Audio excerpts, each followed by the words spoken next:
Hello, everyone, and welcome to the Courageous Conversations podcast. You guys know I love to push the envelope. I love to ask the questions that nobody else is talking about. And today, let me tell you, I have the perfect person who also does not mind pushing the envelope. And sometimes I think he pushes a little bit further than I do. So I'm super excited to welcome today my friend, Pastor Kristian Smith. Welcome to the show. Thank you for having me, LaKesha. I'm so excited to be here.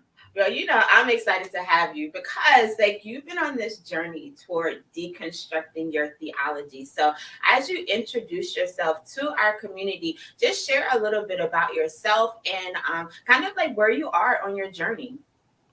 Sure. So we're on a podcast, so I think it makes sense for me to first tell people about my podcast. I lead a podcast community called Holy Smoke Cigars and Spirituality, where we deconstruct harmful theology and build beloved community one cigar at a time. So basically, it's a space where we get together, we smoke, drink, cuss, and talk about theology, faith, and life, right? And we talk about it in open, honest, and raw ways. And I'm a fifth generation Baptist preacher.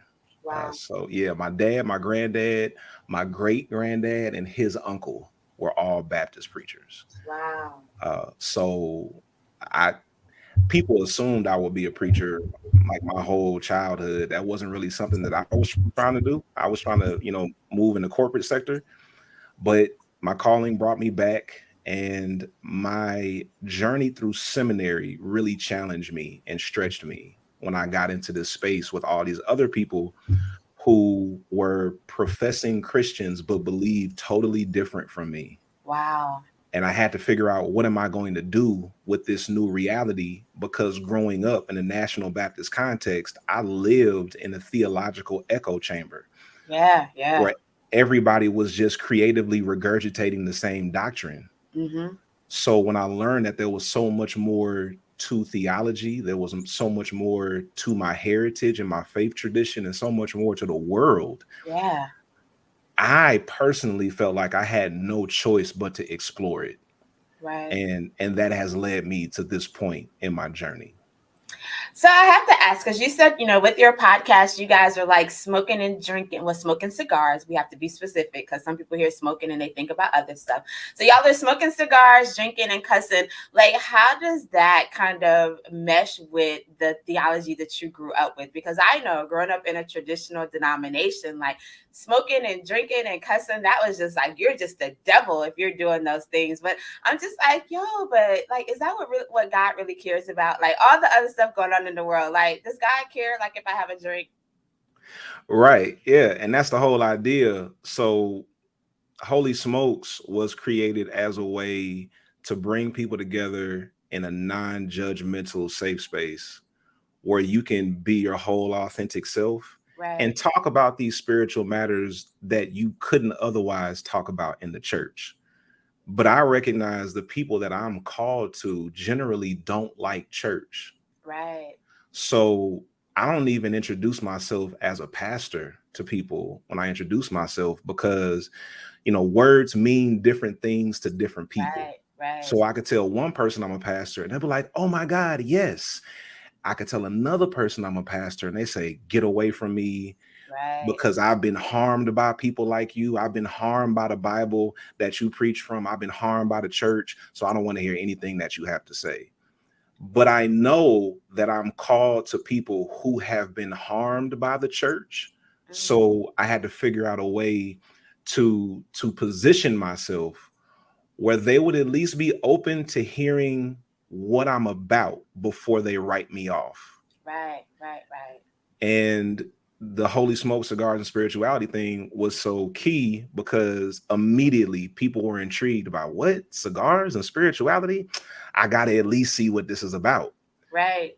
So we get people who come in because they're expecting this to be a fellowship of God-fearing Christian men who are going to talk about Jesus. And then they get into the community and they see, oh, that's not what this is. Right. And then there are other people who come from more marginalized communities who are intrigued. And then they jump into the space and they're like, oh my God, this is like a utopia. because everybody is affirmed here. Everybody is welcome here. No questions are off limits. Not everybody in the space smokes cigars, but there's something liberating about being in a space where you can smoke cigars if you wanted to. Right. Or you can have a drink if you wanted to. Yeah. So that is what has really brought everybody together in such a meaningful way, to the extent that most of the people in that community are cigar novices. They don't know anything about cigars. They come for the conversation and they come for the community, and then they may or may not get into cigars along the way. Yeah. So that brings us to the topic of our conversation for today. And that is, in this space, in this time, what is the church to a Black Christian? Because I know, again, us having similar context where growing up in a traditional environment, the church was kind of like the center of the community. It was the center of life. And now it's not really that. And a lot of people who are still trying to hang on to that are really struggling because they want people to go back, but people are actually trying to move forward. So in this day, like, what do you think the church means to Black Christians? The church means many different things to many different people. Mm-hmm. So for some Black church folk or Black Christians, because you got Black church folk who don't consider themselves Christians anymore, right. But they are like straight up church kids. You Yeah. start talking church jargon, and they can move right with you because they were raised in it. That's my son. Exactly. So they're church kids, but they don't consider themselves Christians anymore. Right. So the church for some people has been a source of joy and community and support and comfort. The church for other Black Christians has been a source of terror and trauma and harm. Mm-hmm. And then the church has been all of those things to some people. Yeah.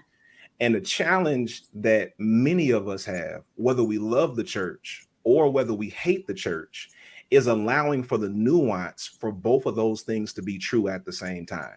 Right. So what I encounter a lot is Black Christians who are happily church. They don't have any issue with the church personally. They don't understand all the criticism about the church. Right. So then they lash out at the people who are criticizing the church without actually assessing, is the church doing something wrong?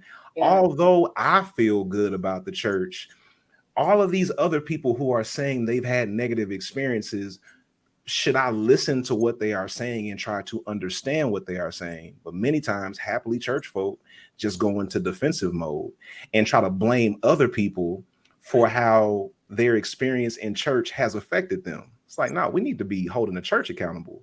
Right. Not making people feel worse for how they experience the church.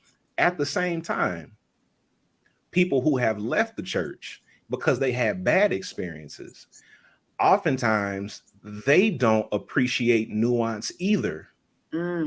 So they left the church because it was harmful to them. And then it's like they hold on to that binary thinking of all or nothing, which the church actually drills into us. It's all or nothing. Right. So it's either all good or it's all bad. We do it the same way with the Bible. You got to take all of it or leave it, right? If you don't believe everything in the Bible, you don't believe nothing in the Bible, right? So you have these people, So you have these people who have walked away from the church but held on to the binary thinking that the church conditioned them and socialized them to have, and then they say, because I had a bad experience with the church should cease to exist. Everybody should leave, and it should be done away with. But then you're negating the real experiences that people have had in the church that have had a positive impact on their lives. Yeah. So the Black church to a Black Christian is many different things depending on your lived experience. Yeah. And I love the way you put that because, I love the church, but I don't love a lot of the practices and policies that we have in place that prevent us from being who we say that we are. And I think that's where a lot of people are, is like, we love the community, we love being in fellowship, we love, the teaching. Well, some of us love the teachings of Jesus, because there are some people who don't, like, you look at, their walk and it's not centered around Christ. But, there are certain aspects that we absolutely love, but like, it's okay to not love everything. Correct. And a lot of people who don't think they love the teaching of Jesus is because they don't know the teachings of Jesus. Right. Because the teaching of Jesus is rooted in loving your neighbor as yourself. So Jesus taught and reinforced love for neighbor and love for self. Yeah. And there are a lot of people who've walked away from the church who are trying to figure out what it means to love themselves, but they can't make that connection to Jesus because that's not the Jesus that they were presented. Wow. They were presented the version of Jesus that their denomination wanted them to have. Wow. So when I tell people the importance of the greatest commandment, the centrality of the greatest commandment, it blows their mind because nobody ever taught them that. I asked somebody the other day, I said, what's the greatest commandment in all the law? And this is a church kid I was talking to. What's the greatest commandment? They had to sit there and ponder. And they were like, is that like, love your neighbor as yourself? I said, yeah, that's the one. I said, now, what does John 3:16 say? Oh, for God to love the world, they be able to only God the Son, and whosoever believes in him should not perish, have everlasting life. Like, they just like rattled it off. I said, see, your church reinforced that. That's why you know it. You don't know the greatest commandment well because it was never reinforced for you. But that's what Jesus said is the greatest commandment in all of the law, and everything hinges on it. Wow. So people don't really even know what the teachings of Jesus are, to be perfectly honest. Yeah, and I find that, biblical literacy is pretty low because, as you were saying about, people having this all or nothing point of view, like, that's impossible because the Bible is so contradictory in so many different places, because a lot of it is like narrative, is describing what's happening during that time. And people want to hold on to those things as law. And that's just not possible, because even like the narrative of our current generation compared to our parents' generation, the narrative is different, but it's the principles behind it that we should be holding on to. And it's so hard to get people to understand that. It's very difficult because a lot of people are operating out of their trauma. Oh. The church has traumatized people. Wow. And it's very difficult to embrace any nuance with the church and the Bible when it's been the source of your trauma. Yeah. And I understand that in a very unique way, because my identity is the identity that has traumatized so many people in the Black church. Wow. I'm straight, cisgendered, heterosexual, Black male pastor. Wow. That is a trigger for so many people in the community that I'm called to. So it's very difficult for them to hear this message coming from me because they don't expect this message from somebody who identifies like me. Right. Because they're operating out of their trauma. And that takes a lot of work. But this is the damage that the church has done to them. Right. And they're operating out of that. And a lot of times they don't even know it. Wow. So how do you begin to break down those barriers for people who, because I do believe there are a lot of people who say they don't love the church, but they really like want to love the church. And so they're kind of like looking for those entry points to get back in. And I think that Holy Smokes is probably one of the ways that people kind of like inch themselves a little bit closer. But how do you create that community where people feel comfortable, kind of like reconnecting? Yeah, there's so many layers to it because the church has had so many messages that it has reinforced throughout the years. Yeah. So if I share a positive message that people outside the church appreciate, it's not enough because they want to know what undergirds all of that. Right. So then we have to like drill all the way down. So my approach is to share affirming messages that are focused on Making peace, doing justice, and building beloved community, and understanding that at the core of that, you have to love yourself. Wow. And I'm also not out telling people how they need to come join my church. Yeah. I tell people all the time, you may not need to go back to church. Mm. Church may be a place of such deep trauma that you don't need to engage it, and you need to figure out what your path is moving forward. And the church can't be a part of that. Wow. And in letting people go, I found that a lot of them have said, you know what, because you didn't try to force me to do it, let me check it out. Yeah. And then a lot of them just go. And that's okay too. Yeah. Yeah. Yeah, because at the end of the day, it's not about membership, but it's about relationship. And I Right. think that if people are in relationship with God and they're in relationship with a community that they know cares about them, it doesn't matter as much about membership. But it seems like we've been so focused on membership that we have people who are members but have no relationship. Absolutely. Because membership is tied to the sustainability of the institution. Listen. So we haven't separated the sustainability of the institution from the the benefit to the actual parishioner. Right. And sometimes we will lift up the sustainability of the institution over the well-being of the parishioner, which is why people leave. So everything's about membership. Yeah. But my primary concern is your well-being. Yeah. My primary, and not just your afterlife, because Right. I'm indifferent to the belief of a heaven and hell in the afterlife. I am cool with that belief, but I don't demand that everybody else has it. Mm-hmm. So my goal is to help you live your most abundant life here. Mm-hmm. And then I work back from that. Okay, so how can we help people live their most abundant lives and be sustainable as an organization? Right. But if there is a sustainability measure that jeopardizes the abundant living of my parishioners, I don't need to engage in that sustainability measure because it takes me away from my primary goal. Right. So Right. that's why we have to start focusing more on relationship with people than just trying to make them members who pay tithes and offerings. Yeah. Yeah, because it's just like, again, I often wonder, like, what does God care about?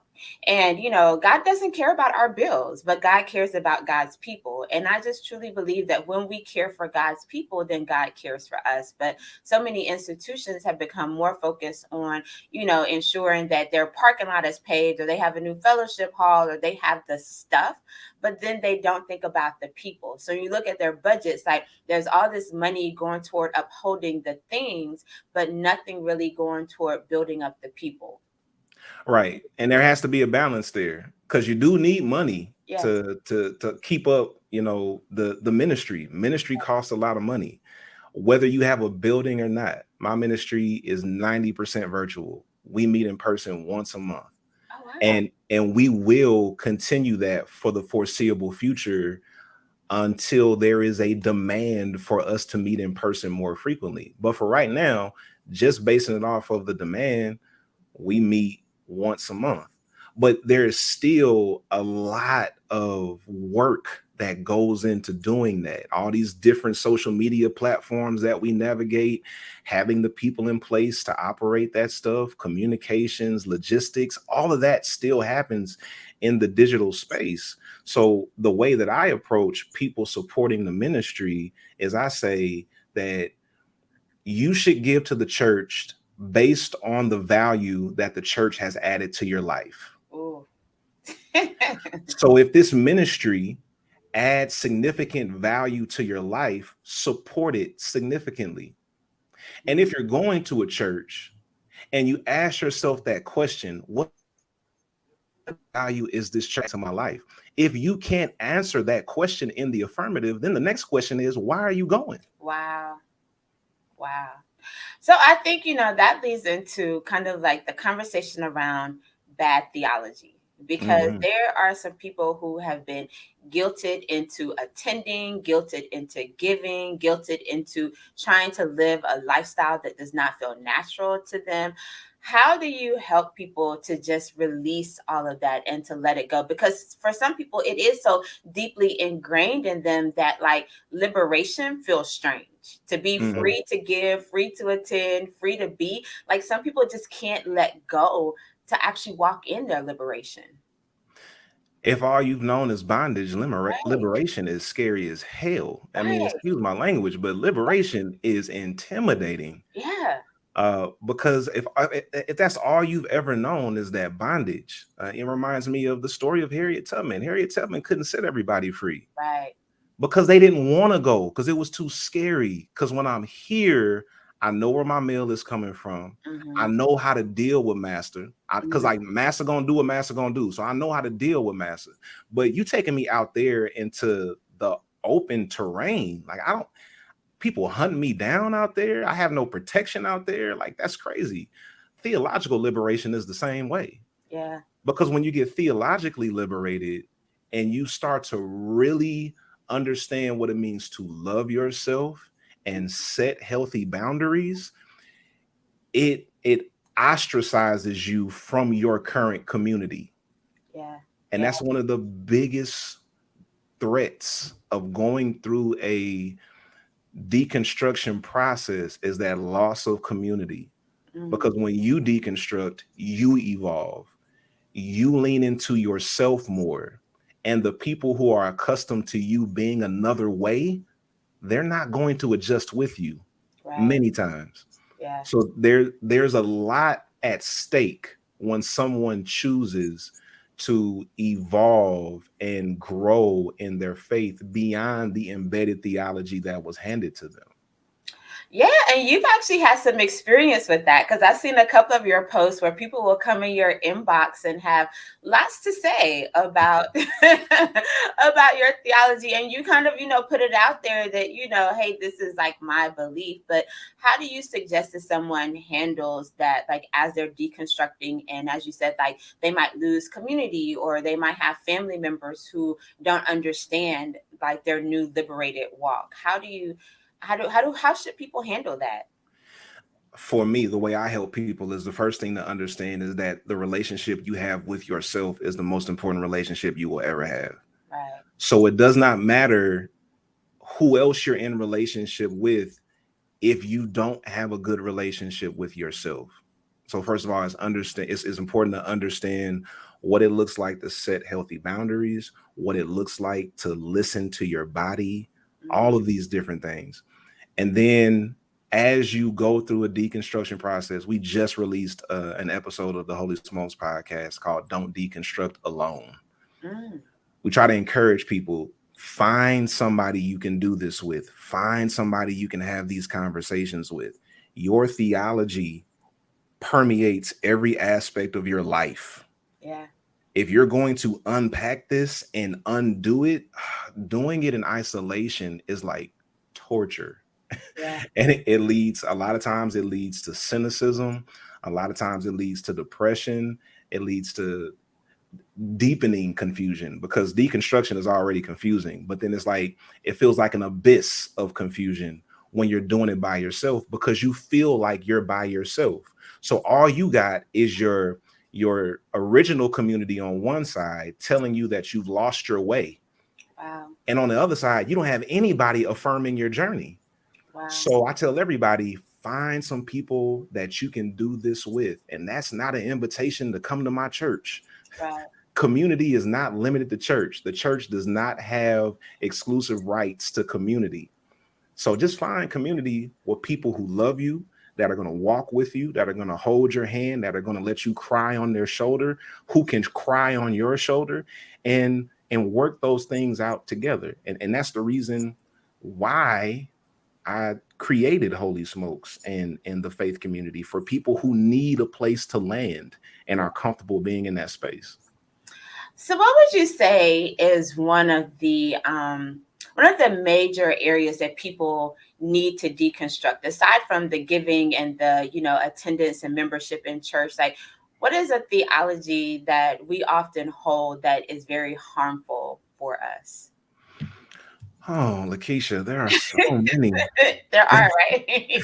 There, there are so many. So we're gonna unpack quite a few of them on the Holy Smokes podcast this season. Our first 3 episodes are a series called Church Scams.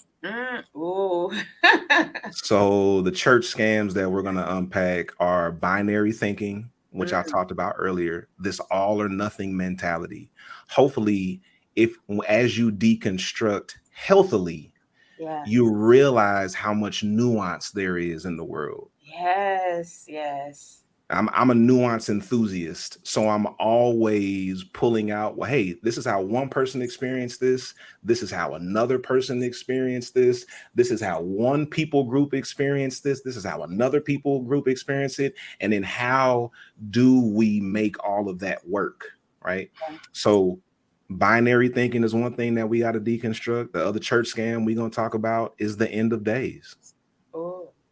Right, this whole idea that every time something negative happens in your life or in the life of your community, this must mean that Jesus is about to come back. Right. Right. That's not what it means. That's not what it means at all. But that is the popular Christian theology. Yeah. And what happens is people assume that's what all Christians think because Yeah. that's what the popular Christians think. And it's like, Right. nah, we don't think that. All of us don't think that. And then the other one is, and this is a big one, and my wife talks a lot about this in her religious trauma work, but this idea of the voice of God. Mm. Because a lot of times the church instills in us an inner critical voice and then tells us that's the conviction coming from the voice of God. Wow. So one thing that I've worked with a lot of people on is how to decipher between that inner critical voice that the church told you was the voice of God and really listening to your body, because the church conditions us not to trust ourselves. Wow. So it's constantly reinforced. Lean not into your own understanding. Lean not into your own understanding. And then we don't trust ourselves for anything. We're afraid about every decision we make. Like, Right. should I apply for this job or not? Lord, please tell me. Like, just do the application. If they tell you no, they tell you no. You know what I'm saying? Right. I mean, but those are so real, especially like the binary thinking, because, and I find this a lot in the same-sex loving argument where Mhm. people are just like, oh, well, God didn't make them like that. And it's like, yeah, but you assume that God is a binary God and there's only male or female. But I read a post somewhere where someone was talking about the spectrum that we exist on, where there's not just night or day, there is a middle ground where there aren't just black and white, but there are colors in the middle. And so why do we not believe that creation is the same way? But that is so hard to get people to grasp. Like, they think that anything in the middle has to be demonic or you're going to hell. And it's like, so are you saying that God makes mistakes? Yeah. Yeah. And, that leads to cognitive dissonance for a lot of people, because then they Right. have two conflicting beliefs that bump up against each other at the same time. Yeah. So absolutely. I love that analogy that you use with night and day, because with our binary thinking, we completely negate dusk and dawn. Right. It's like dusk and dawn does not exist in our Right. thinking. And that's just not how the world works. But that's how our embedded theology works.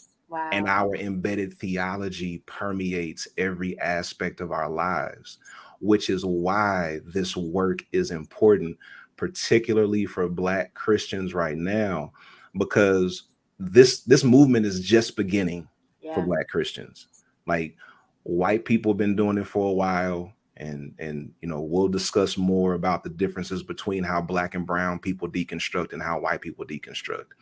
But it's so important that we pull back from that black and white binary of how the world works and realize everything is nuanced.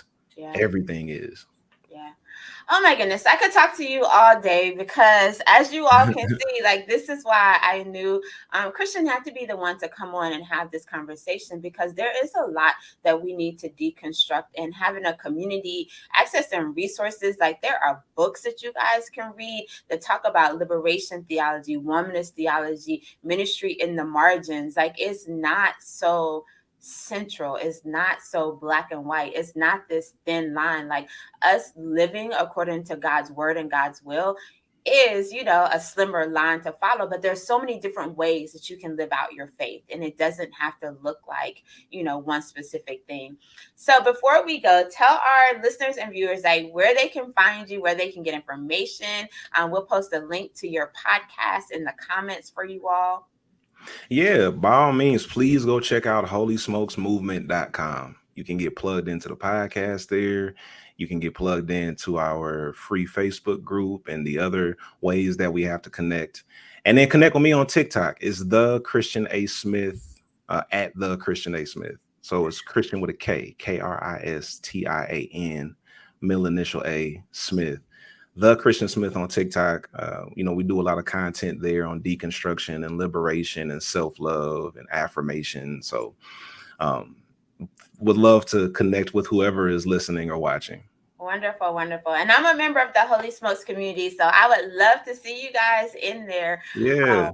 Yeah. So thank you so much again, Kristian. Thank you to all of our listeners and viewers for tuning in. We will see you all back here next week.